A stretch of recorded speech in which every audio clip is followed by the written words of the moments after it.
Hello दोस्तों, आपका mission लस्ताक में स्वागत है। तो हम आज आपको एनसीईआरटी मैथ क्लास 10th की एक्सरसाइज 1.1 शुरू करेंगे। ये एक्सरसाइज पढ़ने से पहले में कुछ बेसिक जानकारी होनी चाहिए। वो बेसिक जानकारी क्या है, आइए हम एक एक करके जानेंगे। सबसे पहले हम जानेंगे कि वास्तविक संख्याएं क्या होती हैं, जो कि हमारा पहला चैप्टर है वास्तविक संख्याएँ। चलिए तो हम जानते हैं वास्तविक संख्याएँ क्या होती हैं। वास्तविक संख्याएँ जो संख्या माइनस इन्फिनाइट से लेकर प्लस इन्फिनाइट के बीच में आती है वो सभी वास्तविक संख्याएं कहलाती हैं। जैसे डॉट डॉट डॉट डॉट इस तरफ भी कुछ संख्याएं होंगी, जैसे -3, -2, -1, 0, 1, 2, 3 डॉट डॉट डॉट। ये सभी वास्तविक संख्याएं होती हैं। अब मैं आपको बता दूं कि वास्तविक संख्याएं दो प्रकार की संख्याओं से मिलकर बनी होती हैं। वो 10 संख्याएं कौन सी हैं, आइए जानते हैं। एक होती है परिमेय संख्याएं, परिमेय संख्याएं। दूसरी होती है अपरिमेय संख्याएं, अपरिमेय संख्याएं। परिमेय संख्याएं जो संख्या p/q के रूप में होती हैं वो सभी परिमेय संख्याएं होती हैं। जैसे 3/5, 2/3, 1/2। अब आप सोच रहे होंगे कि क्या सर इसमें माइनस की भी आएंगी। जी हाँ, इसमें माइनस की भी आएंगी। जैसे -1/2, -3/5। ये सभी परिमेय संख्याएं होती हैं। अब परिमेय संख्याएं जितनी भी रूट की संख्याएं आती हैं वो सभी अपरिमेय संख्याएं कहलाती हैं। जैसे √2, √3, 2 + √3, ये सभी अपरिमेय संख्याएं होंगी। अब आप सोच रहे हैं क्या 2 + √3 भी एक अपरिमेय संख्या है। जी हाँ, 2 + √3 भी एक अपरिमेय संख्या है। अब मैं आपको बता दूं कि परिमेय संख्या दो प्रकार की संख्याओं से मिलकर बनी होती है। वो 10 संख्याएं कौन सी हैं, आइए जानते हैं। एक होती है पूर्णांक संख्याएं, पूर्णांक संख्याएं। दूसरी होती है भिन्न संख्याएं, भिन्न संख्याएं।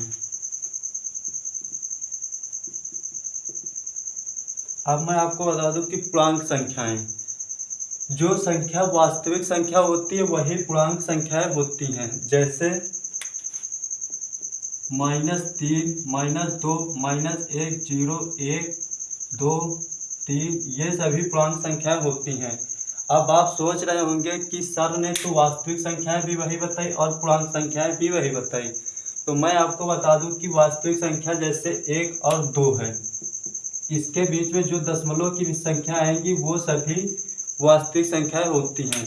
लेकिन पूर्णांक संख्या में दशमलव की संख्याएं नहीं आएंगी, इसलिए पूर्णांक संख्या कहलाती है। भिन्न संख्याएं, भिन्न संख्याएं परिमेय संख्याओं की तरह होती हैं, p/q के रूप में लिखी जाती हैं। जैसे 3/2, 1/3, 1/5 ये सभी भिन्न संख्याएं होंगी। अब आप सोच रहे होंगे कि सर ने तो भिन्न संख्याएं भी वही बताई और पूर्णांक संख्याएं भी वही परिमेय संख्याएं भी वही बताई। तो मैं आपको बता दूं कि भिन्न संख्याओं में माइनस की संख्याएं नहीं आती हैं, जबकि परिमेय संख्याओं में माइनस की भी संख्या आती है। अब मैं आपको बता दूं कि पूर्णांक संख्या 3 प्रकार की संख्याओं से मिलकर बनी होती हैं। वो 3 संख्या कौन सी है, आइए जानते हैं।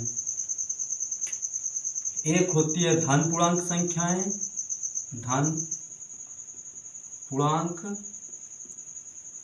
संख्याएं। दूसरी होती है ऋण पूर्णांक संख्याएं, ऋण पूर्णांक संख्याएं। और तीसरी होती है शून्य। धन पूर्णांक संख्याएं जितनी भी धनात्मक संख्याएं होती है वो सभी धन पूर्णांक कहलाती हैं। जैसे 1 से लेकर इन्फिनाइट तक 1, 2, 3, 4 डॉट डॉट ये सभी धन पूर्णांक संख्याएं कहलाती हैं। ऋण पूर्णांक संख्याओं में -1 से लेकर इन्फिनाइट तक जितनी भी संख्याएं आती हैं वो सभी ऋण पूर्णांक संख्याएं कहलाती हैं। जैसे -1, -2, -3, -4 डॉट डॉट ये सभी ऋण पूर्णांक संख्याएं कहलाती हैं। शून्य, शून्य तो एक शून्य है, शून्य ना तो धनात्मक पूर्णांक है ना ही ऋणात्मक पूर्णांक है। अब हम जानेंगे यूक्लिड विभाजन प्रमेय। यूक्लिड विभाजन प्रमेय क्या होती है? यूक्लिड विभाजन प्रमेय a बराबर बी क्यू प्लस आर होती है, जहाँ आर का मान जहाँ आर का मान 0 से बड़ा होगा या फिर 0 के बराबर होगा। जहाँ आर का मान 0 से बड़ा या फिर 0 के बराबर होगा और b से छोटा होगा, ये होगा आर का मान। a बराबर होता है भाज्य, b बराबर होता है भाजक, q बराबर होता है भागफल, r बराबर होता है शेषफल। जैसे भाज्य बराबर भाजक गुणे शेषफल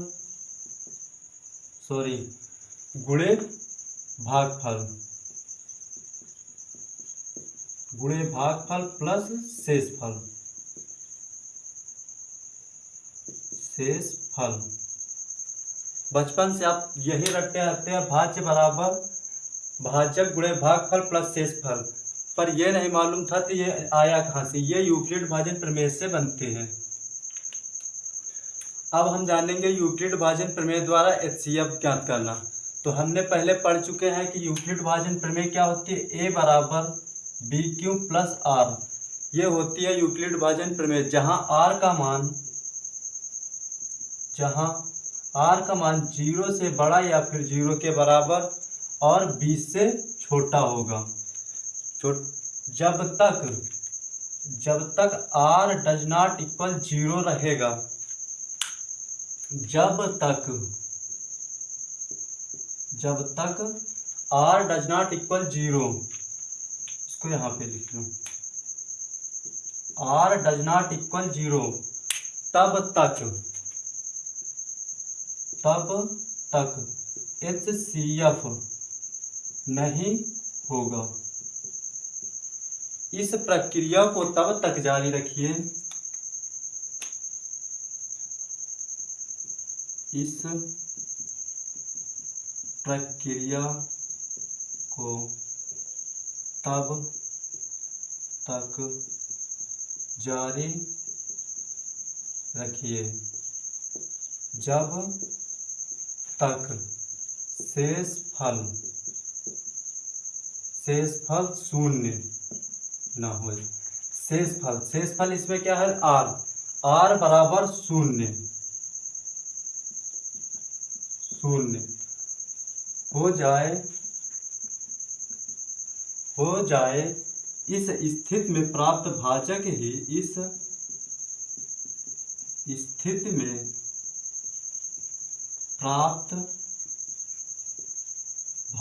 ही अभीष्ट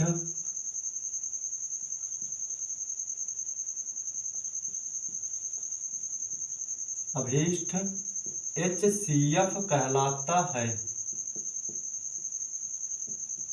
अब आप सोच रहे होंगे क्या HCF क्या है, तो मैं आपको बता दूं कि HCF एक हाईएस्ट कॉमन फैक्टर है। HCF हाईएस्ट कॉमन फैक्टर है। तो आज इस क्लास को यहीं तक रखते हैं, मिलते हैं नेक्स्ट वीडियो में। जय हिंद, जय भारत।